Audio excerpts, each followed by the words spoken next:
নমস্কার, বাংলা সাহিত্য চর্চার আজকের আলোচনায় সকলকে স্বাগত জানাই। অনেকদিন পর আমরা আজকে আলোচনা করব ক্লাস 11-এর সেকেন্ড সেমিস্টারের যে বাংলা সিলেবাস, সেখানে আগুন বলে একটি নাটক রয়েছে। এই নাটক নিয়ে আমরা আগে অনেকগুলো পর্ব রেখেছিলাম। সামনেই পরীক্ষা, তাই সেদিকে তাকিয়েই মূলত বলা যেতে পারে। কিছু গুরুত্বপূর্ণ প্রশ্ন।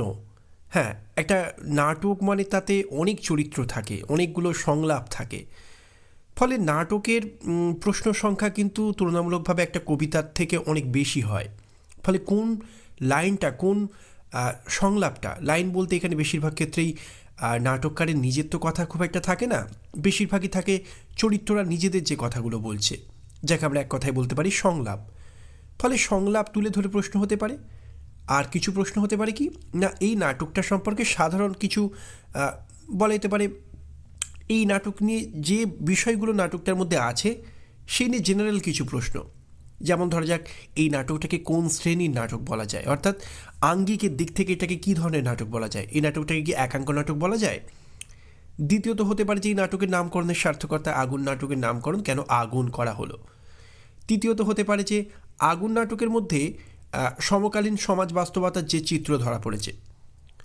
আবার এই বিষয়টাকে সামনে রেখে আরেকটা প্রশ্নও হতে পারে যে আগুন নাটকের মধ্যে গণনাট্যের নাটক হিসেবে আগুন নাটকের মধ্যে গণনাট্যের কোন বৈশিষ্ট্য ধরা পড়েছে, বা আগুন নাটকটাকে কি একটা সমস্যা, সংকট এবং সেই প্রেক্ষাপটে দাঁড়িয়ে একটা সঙ্গবদ্ধ গণচেতনার নাটক বলা যায়, অর্থাৎ গণনাট্যের নাটক কতখানি এই নাটকটাকে বলা যায়।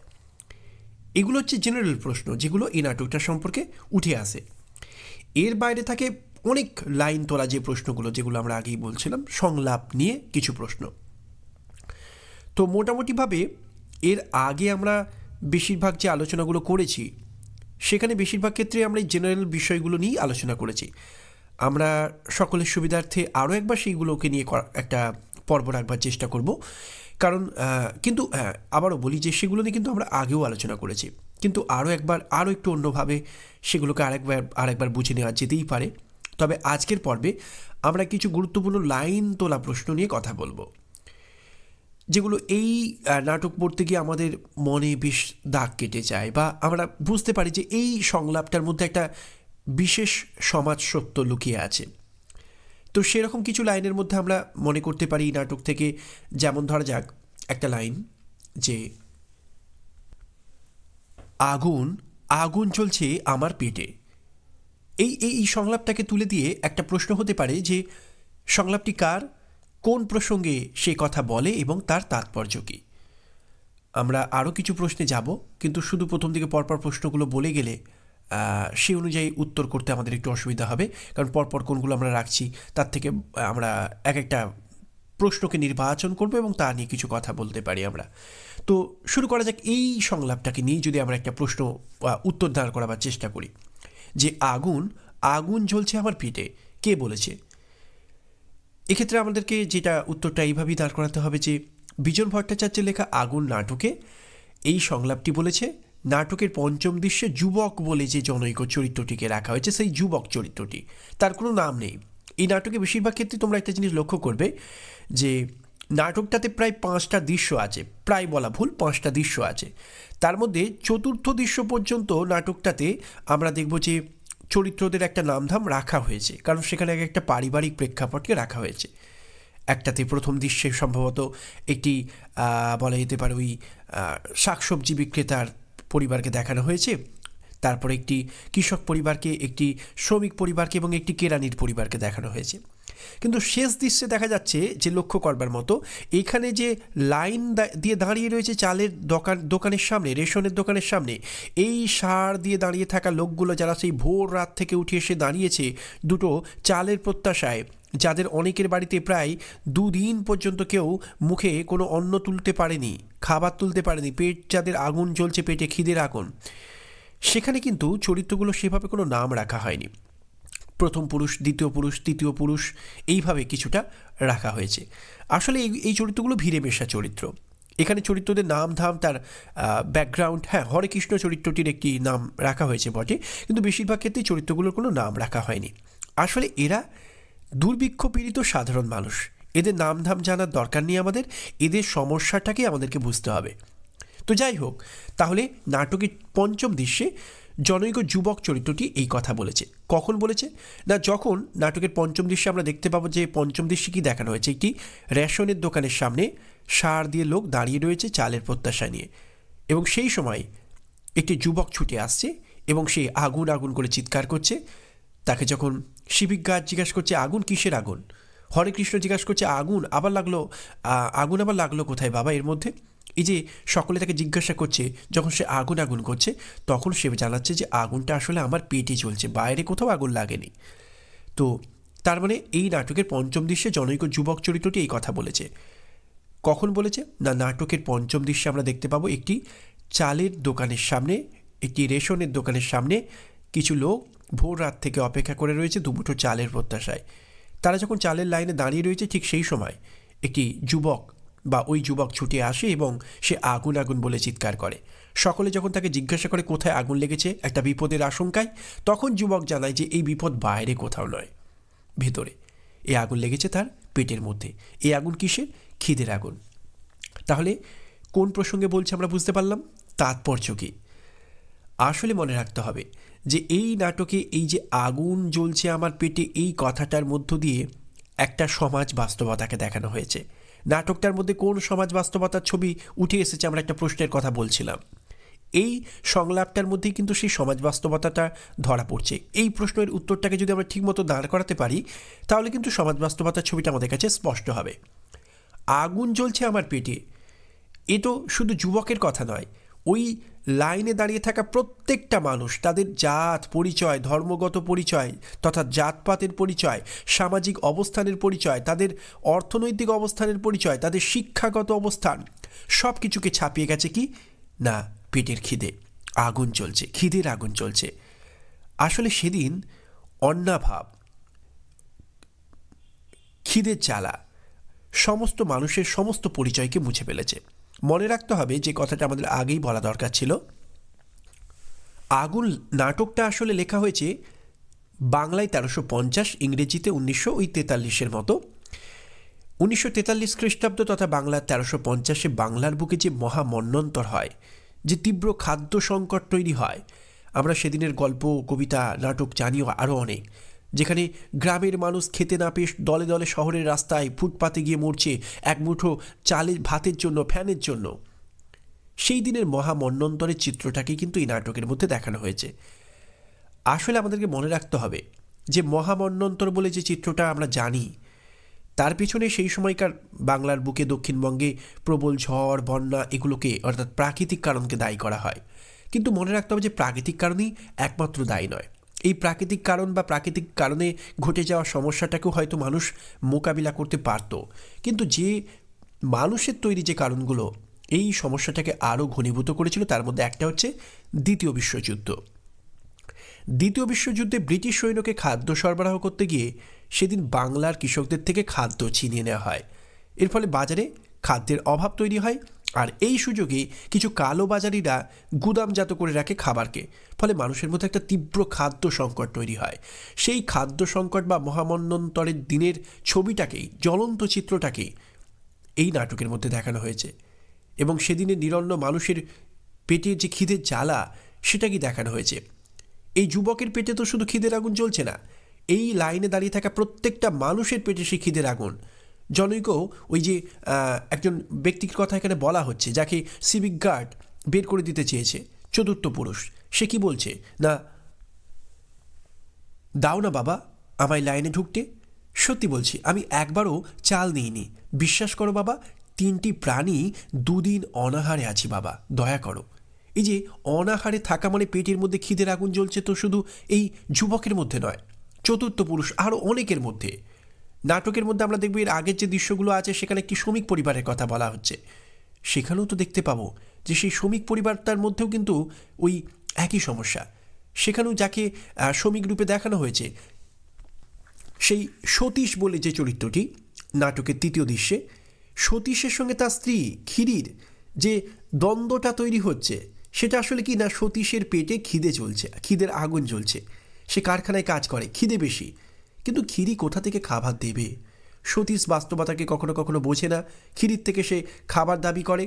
এই নিয়ে দুজনের মধ্যে একটা দ্বন্দ্ব তৈরি হয়, অর্থাৎ খিদের আগুন প্রত্যেকের পেটে চলছে। ফলে যুবক চরিত্রটি শুধুমাত্র একটি ব্যক্তি চরিত্র হয়ে থাকে না। যুবক চরিত্রটির আধারে বিজন ভট্টাচার্য সেদিনের প্রত্যেকটা মানুষের ক্ষুধার জ্বালায় পেটে যে আগুন জ্বলছে সেই জ্বলন্ত সমস্যাটাকে যেন যুবক চরিত্রটির আধারে তার এই সংলাপের মধ্য দিয়ে দেখাচ্ছেন। যুবক চরিত্রটিটা এখানে একটা প্রতিনিধি স্থানীয় চরিত্র হয়ে উঠছে। সে যেন সেদিনের প্রতিটি খেতে না পাওয়া মানুষের, বাংলার মানুষের যেন একটা বিপন্ন কণ্ঠস্বর হয়ে উঠছে।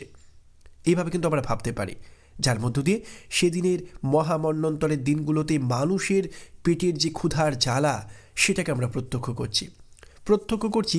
ক্ষুধার জ্বালা কেমন করে সকলকে এক লাইনে দাঁড় করিয়ে দিয়েছে। খিদের জ্বালা, খিদের আগুন কেমন করে মানুষের জাত পাত, ধর্ম, সমাজ, অর্থনৈতিক অবস্থান, শিক্ষাগত পরিচয় সব মুছে দিয়েছে। শিক্ষা থাকলেই খাদ্য পাওয়া যায় না, অর্থ থাকলেই খাদ্য পাওয়া যায় না, অর্থ দিয়ে তো আর খাদ্য পাওয়া যায় না, অর্থকে তো আর খাওয়া যায় না। নাটকের চতুর্থ দৃশ্যে কিন্তু একটি মধ্যবিত্ত পরিবারকে দেখানো হয়েছে, হরেকৃষ্ণ আর মনোরমা। হরেকৃষ্ণ মোটামুটিভাবে একটি কেরানি, সে একটি অফিসে চাকরিও করে, কিন্তু চাকরি করে উপার্জন করলেই তো আর খাদ্য পাওয়া যায় না। অর্থ খেয়ে তো আর মানুষ পেট ভরাতে পারে না, টাকা পয়সা তো আর দিয়ে তো আর পেট ভরে না। ফলে তাকেও কিন্তু সেই একইভাবে আর 5 জন সাধারণ খেটে খাওয়া মানুষের সঙ্গে লাইনে গিয়ে দাঁড়াতে হয়। এই যে খিদের আগুন সর্বত্র জ্বলছে, সবার পেটে চলছে। এবং লক্ষ্য করবার বিষয়, এই খিদের আগুন, এই অন্নাভাব সে শুধু পেটের মধ্যে জ্বলছে না। নাটককার কিন্তু কখনো কখনো আভাস ইঙ্গিতে এটাও দেখাচ্ছেন যে এই আগুন শুধু পেটে জ্বলছে না, পেটের আগুন যখন জ্বলছে তখন মাথাটা বিগড়ে যাচ্ছে, তখন সম্পর্কগুলোর মধ্যেও চির ধরছে। যে বিশেষত আমরা তৃতীয় দৃশ্যের কথা বলছিলাম, ক্ষীরি আর সতীশের যে সংলাপ, ক্ষীরি আর সতীশকে একটি দম্পতি, সতীশ একটি কারখানায় শ্রমিক রূপে কাজ করে, ক্ষীরি তার স্ত্রী। এই যে সতীশ আর ক্ষীরির মধ্যে দাম্পত্য সম্পর্কটার মধ্যে ফাটল ধরেছে, অর্থাৎ ক্ষুধার আগুন শুধু পেটে আগুন জ্বালিয়ে দিচ্ছে না, ক্ষুধা শুধু পেটে আগুন ধরিয়ে দিচ্ছে না, এই খিদের জ্বালা, খিদের আগুন দাম্পত্য সম্পর্কের মধ্যেও যেন আগুন ধরিয়ে দিচ্ছে, সম্পর্কগুলোকেও যেন টালমাটাল করে দিচ্ছে। ফলে জনৈক যুবকের কণ্ঠস্বরে যে কথা ধরা পড়েছে সে শুধু তা কোনো ব্যক্তি চরিত্রের কথা নয়, সেদিনের সমাজ মানুষের যেন বলা যেতে পারে আর্ত কণ্ঠস্বর হয়ে উঠেছে তার এই সংলাপ। ফলে এই সংলাপের মধ্য দিয়ে আমাদের বিজন ভট্টাচার্য 50-এর মহামন্বন্তরের দিনগুলোতে নিদারুণ খাদ্য সংকট কেমন করে মানুষকে এক লাইনে এনে দাঁড় করিয়ে দিয়েছে, প্রত্যেককে রাস্তায় এনে দাঁড় করিয়েছে। খাদ্যের জন্য যারা সেই ভোর রাত থেকে উঠে দাঁড়িয়ে আছে, সেই একটা জনতার ভিড়ে তাদেরকে ঠেলে দিয়েছে। ক্ষুধার আগুনের কথা এখানে যুবকের কণ্ঠে ধরা পড়েছে, যা সেদিনের সমাজ বাস্তবতাকে তুলে ধরে। তাহলে এইটাকে আমরা এইভাবে এই প্রশ্নের একটা তাৎপর্য তৈরি করতে পারি। এরপরে এই সংলাপটারই কিছুটা এগিয়ে আমরা আরও একটি সংলাপকে খুব গুরুত্বপূর্ণ মনে করি, যেখানে দোকানি ভদ্রলোকটি কি বলছে না, লুঙ্গি টিকি পইতে টুপি সব একাকার হয়ে গেছে। এটাও কিন্তু একটা খুব গুরুত্বপূর্ণ লাইন, লুঙ্গি টিকি পইতে টুপি সব একাকার হয়ে গেছে। এখান থেকে প্রশ্ন হতে পারে কে কথা বলেছে, কোন প্রসঙ্গে বা কখন এই কথা বলেছে, তাৎপর্য আলোচনা কর। এই যে লুঙ্গি টিকি পইতে টুপি সব একাকার হয়ে গেছে, এই সংলাপটাও কিন্তু নাটকের 5ম দৃশ্যে আছে। তোমাদেরকে মনে রাখতে হবে যে সংলাপ থেকে প্রশ্ন বেশিরভাগ ক্ষেত্রেই এই নাটকের খুব তাৎপর্যপূর্ণ দৃশ্য হচ্ছে 5ম দৃশ্যটা, যেখানে খাদ্যের জন্য ভোররাত থেকে মানুষেরা দাঁড়িয়ে রয়েছে ওই রেশনের চালের দোকানের সামনে, রেশনের দোকানের সামনে। তো এই দৃশ্যটা এবং এই দৃশ্যটাতে দাঁড়িয়ে থাকা লোকগুলোর কথাবার্তা কিন্তু খুব তাৎপর্যপূর্ণ। তো এখানে কিন্তু অন্য কেউ বলছে না, দোকানদার বলছে কথা আসলে। তাহলে আমরা কি লিখব? আলোচ্য উদ্ধৃতাংশটি আমাদের বিজন ভট্টাচার্যের লেখা আগুন নাটক থেকে নেওয়া হয়েছে এবং এই নাটকে, আগুন নাটকে এই উক্তিটি করেছে নাটকের 5ম দৃশ্যে জনৈক চালের দোকানদার ভদ্রলোক। সেই কথা কখন বলেছে না, নাটকে আমরা দেখতে পাবো যে লাইনে দাঁড়িয়ে থাকা প্রত্যেকটি লোক অপেক্ষা করে আছে নিজেদের পাওনা চালটুকু পাবার জন্য। জনৈক মুসলমান ভাই যখন চালটি পেয়ে যাচ্ছে নিজের ভাগের, তখন সে অন্য ভাইদের প্রতি, তার সঙ্গে লাইনে দাঁড়িয়ে থাকা অন্য লোকেরা, তারাও যাতে চাল পায়, এই ভাবনা নিয়ে সে নিজের চালটুকু পাওয়ার পর দোকানদারকে জিজ্ঞাসা করে যে, দোকানদার, আজকে চাল যথাযথ আছে তো, অনেক আছে তো, যারা লাইনে দাঁড়িয়ে আছে কাউকে ফিরে যেতে হবে না তো? কারণ কয়েকদিন ধরেই অনেকে কিন্তু চাল না পেয়ে ফিরে যাচ্ছে, ফলে আমি যেমন চালটা পেয়েছি অন্যরাও পাবে তো? এই কথা যখন জানতে পারছে বা এই কথা যখন সে দোকানদারকে বলছে, চালের দোকানদারকে, তখন দোকানদার তাকে পাল্টা এই কথা বলছে বা নিজের মনেই সেই কথা বলছে যে, তুমি তো পেয়েছো, যাও ভালোই ভালোই কেটে পড়ো। বাব্বা! তারপরে এবার নিজের মনে মনে সে বলছে, নিজের খেয়ালি, লুঙ্গি টিকি পইতে টুপি সব একাকার হয়ে গেছে। অর্থাৎ তারই কথাটা মুসলমান ভাইয়ের কথার প্রতিক্রিয়া। কেন সেই প্রতিক্রিয়া করলো? এই প্রতিক্রিয়া তাৎপর্য কী না, তাহলে সে কখন বললো আমরা বুঝতে পারলাম যে যখন মুসলমান লোকটি, জনৈক মুসলমান ভদ্রলোক, তার ভাগের চালটি পাওয়ার পর দোকানদারের কাছে জিজ্ঞাসা করে যে, আজকে যা চাল আমাদের দোকানে, আপনাদের দোকানে আছে, তাতে করে সকলেই চাল পাবে তো, কাউকে ফিরে যেতে হবে না তো? এই যে তারই সঙ্গে লাইনে দাঁড়িয়ে থাকা আর 5জন যে ক্ষুধার্ত মানুষ, তারাও যাতে চাল পায়, তাদের বাড়ির লোকও অপেক্ষা করে আছে দুমুঠো চালের জন্য, তাদেরও ভাত চড়েনি, ফলে আমি খাবো আর অন্যরা পাবে না, এটা তো হতে পারে না। তাই তাদের প্রতি দরদ থেকে যখন সেই কথা বলছে, তখন দোকানদার তার প্রতি বিরক্ত হয়ে এই কথা বলছে। দোকানদারের এই কথার মধ্যে কিন্তু সেদিনের সমাজ বাস্তবতাই ধরা পড়েছে। লুঙ্গি টিকি পইতে টুপি সব একাকার হয়ে গেছে। এখন লুঙ্গি টিকি পইতে টুপি কথাগুলোর মানে কি? এগুলো হচ্ছে আমাদের হিন্দু, মুসলমান, ব্রাহ্মণ, এই যে বিভিন্ন জাত, তাদের যে চিহ্ন, কেউ লুঙ্গি পরে, কেউ টুপি পরে, কেউ পইতে রাখে, কেউ টিকি রাখে, এই যে বিভিন্ন জাত, ধর্ম, বর্ণ, সম্প্রদায়ের মানুষ, তাদের এই পরিচয় লুঙ্গি টিকি পইতে টুপি। যেমন ব্রাহ্মণরা পইতে রাখে, মুসলমানরা হয়তো লুঙ্গি পরে, টুপিও রাখে কেউ কেউ। তাহলে সেই চিত্রটা এখানে আসছে, সব একাকার হয়ে গেছে। অর্থাৎ আজ আর জাত পাত ধর্ম বর্ণ বলে কিছু রইল না, সবাই একাকার হয়ে গেছে। এই কথাটা বলতে চাইছে দোকানি। অর্থাৎ দোকানি যখন, দোকানদারকে যখন একজন মুসলমান ভদ্রলোক, সে নিজে মুসলমান হয়ে, কারণ এই লাইনে দাঁড়িয়ে থাকা অন্য ব্যক্তিদের যে পরিচয়টুকু আমরা পাচ্ছি, তাতে যেন কত মনে হচ্ছে যে মুসলমান ভদ্রলোক বলতেই একজনকেই আমরা পাচ্ছি, অন্য কেউ থাকতে পারে, কিন্তু সরাসরি আর কেউ মুসলমান আছে কিনা আমরা জানি না। ফলে সে যখন মুসলমান হয়ে অন্য হিন্দু ভাই বা ব্রাহ্মণ ভাইদের জন্য বা ওড়িয়া ভাইটির জন্য দরদ অনুভব করে, তারাও যাতে চাল পায়, এই কথা সে জিজ্ঞাসা করে, তখন তাদের প্রতি মুসলমান হয়ে তার এই দরদ, ভিন্ন জাতের মানুষ হয়ে তার এই দরদটাকে দোকানদারের যেন খুব একটা পছন্দ হয় না। তাই সে বলছে লুঙ্গি টিকি পইতে টুপি সব একাকার হয়ে গেছে। এই কথার মধ্য দিয়ে আসলে সে যেটা বোঝাতে চাইছে বা যে তাৎপর্যটাকে বিজন ভট্টাচার্য ধরতে চাইছেন, সেটাকে আমরা দুদিক থেকে ব্যাখ্যা করব। একটা দিক হচ্ছে সমস্যার দিক, আর একটা দিক হচ্ছে সমাধানের দিক। একটা হচ্ছে নেগেটিভ দিক, নেতিবাচক দিক, একটা হচ্ছে সংকটের দিক, আর একটা হচ্ছে সমাধানের দিক। কি সেই সমস্যার সমাধান? না, এটার মধ্যে দিয়ে একটা সংকটকে তুলে ধরা হয়েছে। আমরা যে কথা আগেই বলছিলাম যে ক্ষুধার কোনো জাত হয় না, ক্ষুধার্তের কোনো জাত হয় না। যার পেটে খিদে, তার আবার জাত কি? একজন ক্ষুধার্ত মানুষই বোঝে আরেকজন ক্ষুধার্ত মানুষের যন্ত্রণাটা কতখানি। তারা তখন এক হয়ে যায়। ক্ষুধার্ত মানুষগুলো ক্ষুধার জ্বালা সহ্য করতে করতে করতে একদিন তারা একজোট হয়। তাদের জাত পাত বর্ণ ধর্ম সব মুছে যায়। তারা তখন মনে হয়, কিসের এই জাত পাত ধর্ম বর্ণ? খেতে পায় না, আমি কি করব? জাত, তাকে নিয়ে কি আমার পেট ভরবে? আসলে বিজন ভট্টাচার্য সেদিনের সমাজে জাত পাত ধর্ম বর্ণের যে বিভাজন, তাকে চূড়ান্ত ব্যঙ্গের কষাঘাতে হেনেছেন এই দোকানদারের চরিত্রের সংলাপে। আসলে আমাদের সমাজটা তো চিরকাল, সেই বহুকাল থেকে আজও তো সেই একই জাতপাত বর্ণ ধর্মে বিভাজিত একটা সমাজ ব্যবস্থা। কিন্তু সেদিনের যে মন্বন্তর, সেই মহামন্বন্তরের চূড়ান্ত খিদের জ্বালা, পেটের খিদের আগুন কিন্তু মানুষের সঙ্গে মানুষের সব ভেদাভেদকে মুছে দিয়েছে। জাত পাত বর্ণ ধর্ম ভুলে সব মানুষ এক সারিতে দাঁড়িয়ে আছে দুমুঠো অন্নের জন্য। যেখানে একজন ক্ষুধার্ত মানুষ আরেকজন ক্ষুধার্তের পেটের খিদের জ্বালাকে নিজের পেটের খিদে দিয়ে উপলব্ধি করতে পারে, দরদ বোধ করতে পারে, সেই শেকড়ে যেন বিজন ভট্টাচার্য পৌঁছে গেছেন। যে জাত পাত ধর্ম বর্ণের যে বিভাজন আমরা তৈরি করি বাইরে বাইরে, কারণ এর কিছুদিন পরে তো আবার দাঙ্গা বাঁধবে, ভারত ভাগ হবে, সবটাই খুব মনে রাখবার বিষয়। সেসবই আসলে বাইরের ঘটনা। ক্ষুধা যখন, সংকট যখন তৈরি হয়, তখন মানুষের কোনো জাত পরিচয় থাকে না, মানুষের একটাই পরিচয়, সে মানুষ।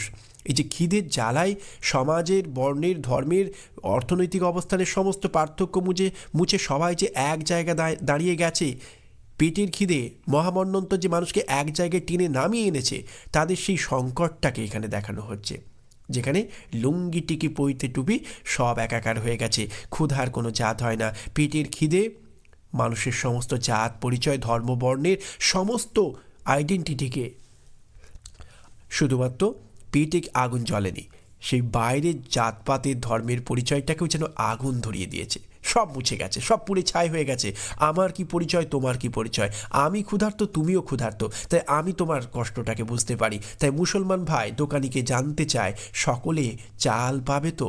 ফলে এটা সেদিনের মহামন্বন্তরের সংকটের একটা দিক, যেখানে খিদের জ্বালা, এক মুঠো চালের দাবি সমস্ত মানুষকে রাস্তায় নামিয়ে এনেছে সবার এক পরিচয়। আর একটা দিক কি, এটাকে আমরা ঠিক নেগেটিভ বলবো না, এটা একটা সংকটের দিক, এর একটা অন্য মানেও আছে, সেটাও কিন্তু দোকানদারির উদ্দেশ্য। দোকানে কি বলছে, এর পরের লাইনটা সেক্ষেত্রে কিন্তু খুব গুরুত্বপূর্ণ, কারণ একটা লাইন তুলে ধরলে প্রশ্নের খাতিরে একটা লাইন থাকতে পারে, কিন্তু উত্তর দেবার সময় আমাকে পারিপার্শ্বিক লাইনগুলোকে মাথায় রাখতে হবে। যদি শুধু বলি লুঙ্গি টিকি পইতে টুপি সব একাকার হয়ে গেছে, তাহলে যেটা মানে দাঁড়ায়, কিন্তু এর পরের লাইনটাকে যদি আমরা একটু মাথায় রাখি, আর কি উপায় আছে, ব্যবসার সুখ এই গেল, ওরেও পঞ্চা নে বস্তা কেটে চাল ঢাল চটপট।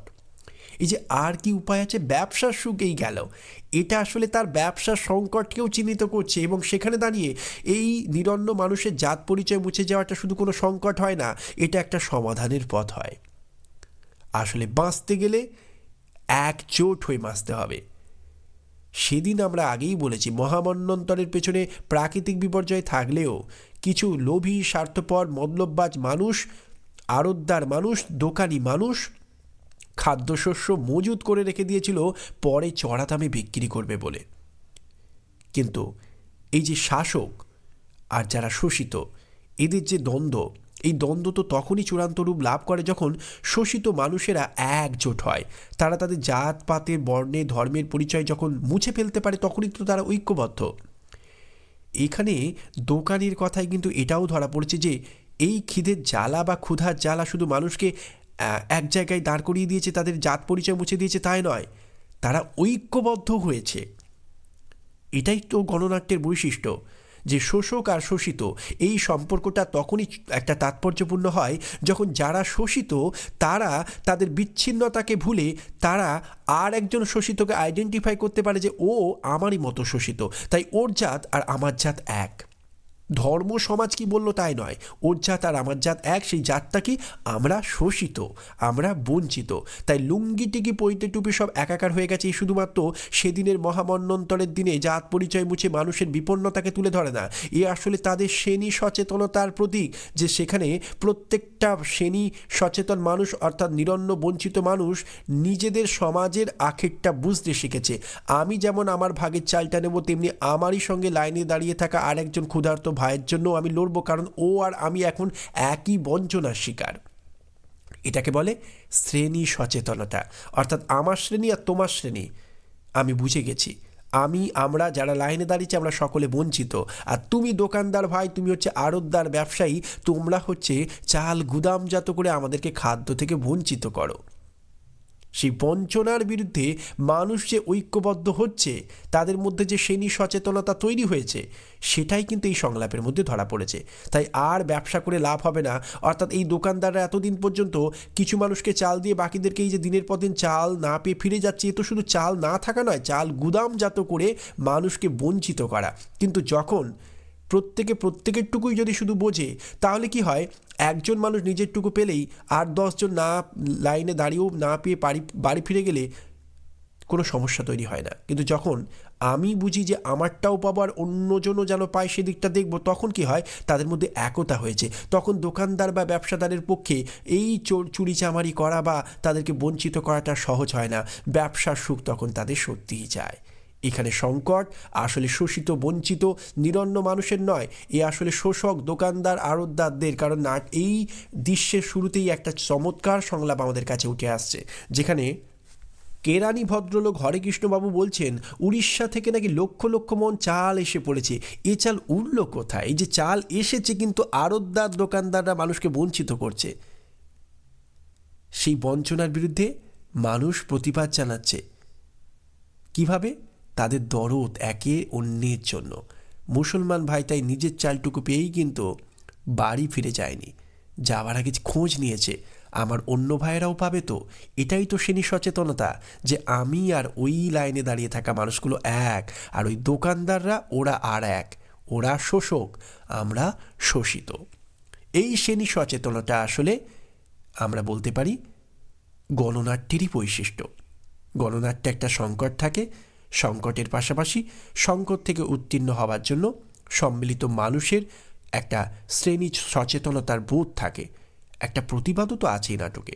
আমরা দেখতে পাবো যে জনৈক চতুর্থ পুরুষকে যখন সিভিক সার্জেন, সিভিক গার্ড বলা ভালো, সিভিক গার্ড সরকারেরই লোক, সে যখন জোর করে বের করে দিতে চাইছে, নিজের দলের লোকেদেরকে ঢুকিয়ে দিচ্ছে, তাদেরকে অনেককে চাল না পায়নি, তাদেরকে অন্যায়ভাবে বঞ্চিত করে বের করে দিতে চাইছে। আমরা দেখতে পাচ্ছি সেই চতুর্থ পুরুষ যে বলছে আমার বাড়িতে আমরা 3 জন মানুষ আজ 2 দিন খেতে পাইনি, তার জন্য তৃতীয় পুরুষ থেকে শুরু করে ওই মুসলমান ভদ্রলোকটি পর্যন্ত দরদ অনুভব করছে। এই যে জাত পরিচয় মুছে প্রত্যেকটা মানুষের জন্য পাশে দাঁড়াতে চাইছে, এই দরদই তো তাদের প্রতিবাদ, এটাই তো প্রতিরোধ। প্রতিরোধ মানে তো লাঠি সোঁটা নিয়ে একেবারে দাঁড়ানো নয়। এই যে একটা অল্প কথায় একটু আধটু কিছু বলা, এটাও তো প্রতিবাদ, এটাও তো তাদের ঐক্যবদ্ধতার চিহ্ন। ফলে গণনাট্যের নাটক হিসাবে কিন্তু এই জায়গায় একটা তাৎপর্য তৈরি হয়। এবং এই সূত্রে আরেকটি সংলাপ তোমাদের কিন্তু মনে রাখতে হবে, যেটাও খুব ইম্পর্টেন্ট, যেটার ব্যাখ্যা আলাদা করে আর কিছু করার নেই। আমরা এই যে এতক্ষণ পর্যন্ত একটা সঙ্গবদ্ধ চেতনার কথা বলছিলাম, সেটাই, যেখানে নাটকের একদম শেষে একটা কথা বলছেন আমাদের তৃতীয় ভদ্রলোক, তৃতীয় পুরুষ, আর মনে করা করি বা কেন, যথেষ্ট হতো হয়েছে। এই যে চতুর্থ পুরুষ যে লাইনে দাঁড়ানো সত্ত্বেও তাকে বের করে দিতে চাইলে হরেকৃষ্ণ বলেছিল আবার একবার পেছনে লাইন দাও, তুমি তো চাল পেয়ে যাবে। এই নিয়ে তার মনে দুঃখ লেগেছে কিনা যখন হরেকৃষ্ণ জিজ্ঞাসা করে, তখন চতুর্থ পুরুষ বলে না না, মনে করার কি আছে। তখন তৃতীয় পুরুষ একটি কথা বলছে, এখন এইসব নিয়ে, এই সমস্ত তুচ্ছ বিষয় নিয়ে ভাবলে হবে না, আর মনে করা করিনি বা কেন, যথেষ্ট তো হয়েছে। এখন বাঁচতে হবে, বাঁচতে হলে মিলেমিশে থাকতে হবে। এই যে বাঁচতে হলে মিলেমিশে থাকতে হবে, এই বোধটা তৃতীয় পুরুষের। এ তো শুধু তৃতীয় পুরুষের কথা নয়, এ আসলে প্রতিটা মানুষেরই সেদিন বঞ্চিত, উপেক্ষিত, অবহেলিত নিরন্ন মানুষের অন্তরের কথা। যে নিরন্ন এই জীবনে যদি নিজের ন্যায়ের যোগ্য প্রাপ্য চালটুকু আদায় করে নিতে হয়, তাহলে সমস্ত মানুষকে একজোট হতে হবে। একজোট ছাড়া কখনোই এই প্রতিকূলতার বিরুদ্ধে লড়াই করা যাবে না। কারণ তাদের লড়াই তো কোনো প্রাকৃতিক শক্তি বা মহামন্বন্তরের বিরুদ্ধে নয়, বরং মহামন্বন্তরের পেছনে থাকা কালোবাজারি মুনাফাখোর লোকগুলোর বিরুদ্ধে তাদের লড়াই। আর শোষকের বিরুদ্ধে শোষিতরা কখনোই লড়াই করতে পারবে না যতদিন না পর্যন্ত তারা ঐক্যবদ্ধ হয়। সেই ঐক্যবোধের চেতনাটাই কিন্তু এখানে ধরা পড়েছে তৃতীয় পুরুষের সংলাপে। এবং তারা যে ঐক্যবদ্ধ তার প্রমাণিত ওই তৃতীয় পুরুষকে যখন, চতুর্থ পুরুষকে যখন লাইন থেকে বের করছে, তখন বাকিরা প্রতিবাদ জানাচ্ছে। কিংবা দোকানদারের কাছে মুসলমান ভাই জিজ্ঞাসা করছে, আজ চাল ঠিক আছে তো মশাই, কেউ ফাঁক যাবে না তো? এই যে দরদ, এটাই তো তাদের ঐক্যবদ্ধতা, এবং এই ঐক্যবদ্ধতাই তো তাদেরকে একজনের সঙ্গে ঘটে যাওয়া অন্যায়ের বিরুদ্ধে প্রতিবাদী হতে বলছে। এবং সেটাই যেন শেষ পর্যন্ত তৃতীয় পুরুষের কথায় নাটককারের শেষ বার্তা হয়ে উঠছে, যে এই মহামন্বন্তরের দিনগুলোতে লড়াই করে বাঁচতে গেলে, লড়াই করতে গেলে একজোট হয়ে লড়াই করতে হবে, একতার কোনো বিকল্প নেই। সেটাই কিন্তু তৃতীয় পুরুষের সংলাপে নাটকের এই পঞ্চম দৃশ্যে ধরা পড়ছে। বিজন ভট্টাচার্যের আগুন নাটক নিয়ে আজকে কয়েকটি প্রশ্ন আমরা আলোচনা করলাম। আরও যদি কয়েকটি প্রশ্ন আলোচনা করা যায় পরবর্তী পর্বে আমরা দেখব। বাংলা সাহিত্য চর্চার সঙ্গে থাকার জন্য সকলকে ধন্যবাদ।